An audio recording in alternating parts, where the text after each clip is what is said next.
तीनों निकाय चुनाव चल रहा है और लगातार प्रत्याशी जनता के बीच पहुंचकर जनसंपर्क करने में जुटे हैं। हमारे साथ बात करने के लिए भारतीय जनता पार्टी की संबल नगर पालिका परिषद चेयरमैन पद की प्रत्याशी पारुल शर्मा के पति गणेश शर्मा मौजूद है। हम उनसे बात करेंगे किन मुद्दों को लेकर वो जनता के बीच चुनाव लड़ रहे हैं और किस तरह का चुनावी माहौल बन करके आया है। गणेश जी, सबसे पहले आपका बहुत बहुत स्वागत। धन्यवाद भाई साहब। किन मुद्दों को लेकर आप चुनाव लड़ रहे हैं? हमारा जो मेन मुद्दा है बिजली, पानी, शिक्षा को लेकर है। सड़क हैं, आपने देखा होगा, आप जब नई बस्तियां हैं जो हमारी मलिन बस्तियां हैं आप उसमें जाते होंगे, विकास के नाम की में कोई चीज़ नहीं है। गलियों में पानी भरा हुआ है। आज मैं कोटला में घूमने गया था सुबह। कोटला में मैंने देखा कि गलियों में एक एक गिलास तो पानी भरा हुआ है। वहाँ कोई विकास की नाम की चीज़ नहीं है। एक गिलास तो पानी वहाँ भरा हुआ था जब मैंने सुबह देखा था। क्या लगता है गणेश जी, जिस तरह की समस्याएं आपके सामने आ रही हैं, क्या चेयरमैन बनने के बाद आपकी पत्नी, आप सब लोग मिलकर के इन समस्याओं का निदान करेंगे? आप तो ये जानते हैं डबल इंजन की सरकार है, केंद्र में प्रदेश में भाजपा ही सरकार है।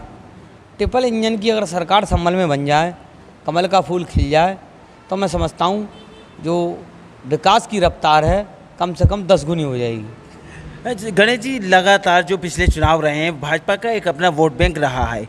इस बार वही रहेगा या भाजपा का वोट बैंक बढ़ेगा?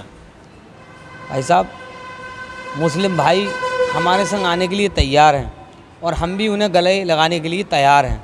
आपने न्योता दिया मुसलमानों को अपने साथ आने का? जी जी बिल्कुल भाई साहब, हम तो विकास के नाम पर वोट मांग रहे हैं। हमें हिंदू मुस्लिम से कोई मतलब नहीं है, हमें विकास की बात करनी है। आप कहीं मुसलमानों के घर पहुंचे तो किस तरह का प्यार लोगों से मिला?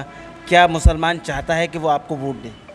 बिल्कुल, मुसलमान भाइयों को हमें वोट मिलेगा, यकीनन यकीनन, पूरे दावे के साथ। दावे के साथ। संभल एक बहुत बड़ा शहर रहा। यहाँ दो कद्दावर नेता रहे, एक तरफ विधायक इकबाल महमूद साहब, एक तरफ सांसद शफीकुर रहमान बर्क साहब हैं। उनके भी लगभग यहाँ पर कैंडिडेट हैं। क्या आप उनके मुकाबले जीत दर्ज करा पाएंगे? बिल्कुल, ये तो जनता का जनादेश 13 तारीख के लिए आ जाएगा। और आप जानते हैं, जब मैं वैसे टिप्पणी करना नहीं चाहता हूँ किसी भी नेता के ऊपर, और अब आप पूछ रहे हैं तो मैं बताना चाहता हूँ, नवाब साहब कितने साल से संभल के विधायक हैं, ये सब लोग जानते हैं। क्या विकास हुआ ये सब मुस्लिम भाई जानते हैं।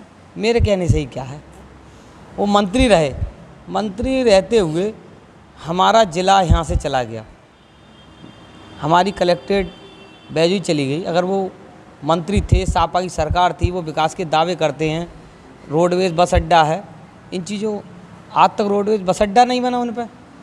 आपकी सरकार है गणेश जी इस समय मौजूदा वक्तों में, तो क्या आपने यहाँ जनता के लिए वो सुविधाएं, वो योजनाएं दी हैं? बिल्कुल, हमारी डबल इंजन की सरकार बहुत बढ़िया काम कर रही है। जब आप सरकार की बात कर रहे हैं तो मैं आपसे कहना चाहता हूँ कि 7600 आवास संभल जिले में माननीय प्रधानमंत्री आवास आए, 5700 आवास मुस्लिमों के लिए मिले हैं। आप जिला विभाग की लिस्ट जाकर देख लीजिए।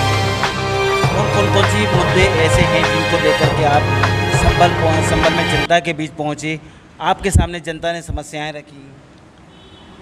समस्याएं तो बहुत हैं, और जो मेन समस्या है, मैं किधर ही ध्यान न भटकाकर सीधे सीधे बिजली, पानी और सड़क और शिक्षा, इन 4 चीज़ों पर ही मेन फोकस रहेगा हमारा। आपका मुकाबला किससे है? मुकाबला तो ये जनता तय करेगी, ये तो मैं इस समय नहीं बोल सकता मेरा मुकाबला किससे है। ये क्या लगता है यहाँ सपा, बसपा, MIM, कांग्रेस, आप पार्टी, लगभग सभी पार्टियों के कैंडिडेट हैं, फाइट किससे रहेगी? कोई कॉन्फिडेंस किसी तरह का? इस समय हम कुछ नहीं बोल सकते, ये जनता का जनादेश है। इस समय सिर्फ आप अपनी मेहनत पर फोकस कर रहे हैं? हमें सिर्फ अपनी मेहनत करनी है, हमें डोर टू डोर संपर्क करना है, और 13 तारीख के लिए जनता का जनादेश आ जाएगा, आप देख लीजिए। आपके जनसंपर्क के दौरान किस तरह का रेस्पॉन्स मिला, किस तरह का प्यार लोगों से मिला है? आप जानते हैं, मैं भारतीय जनता पार्टी का 4 साल से मंडल अध्यक्ष हूँ। मैंने आज तक लोगों की समस्याएं सुनी, या जितनी मेरी क्षमता के अनुकूल जो काम है, जो मेरे कार्य क्षेत्र में आते हैं, मैंने किसी से आज तक कोई पैसा, कोई रुपया, निस्वार्थ भाव से मैंने लोगों की सेवा करी है। मेरी सेवा के नाम पे लोग मुझे वोट देंगे। अच्छा गणेश जी, लगातार जो कई कैंडिडेट थे आपकी पार्टी से दावेदार थे, तो कहीं उनमें मायूसी वो आपके साथ हैं नहीं हैं? ये किसी प्रकार की कोई मायूसी किसी भी हमारे जो टिकटार्थी थे नहीं है, क्योंकि ये भारतीय जनता पार्टी का एक अपना सिस्टम है। भारतीय जनता पार्टी का सामान्य कार्यकर्ता को कब कहाँ ले जा के रख दे, ये हमारी पार्टी की खूबी है। जो आप चुनाव लड़ रहे हैं, ये आपका स्वयं फैसला था आप टिकट लेकर चुनाव लड़ रहे हैं या पार्टी ने आपको प्रत्याशी बनाया? फैसला तो पार्टी का होता है। मैंने तो अपना आवेदन दिया था, ये निर्णय तो पार्टी का है। पार्टी ने मुझ पर विश्वास किया, मेरी ईमानदारी पर विश्वास किया, मुझे टिकट दे दिया। आप चेयरमैन बने तो आप हयातनगर सरायन तक सीमित रहेंगे या शहर में भी आप अपना वो सारी चीज़ें कंपेन करेंगे जो एक नेता को करनी चाहिए, जुड़ाव रहेगा संभल शहर से? संभल नगर पालिका के अंदर लगभग 2 लाख वोट है।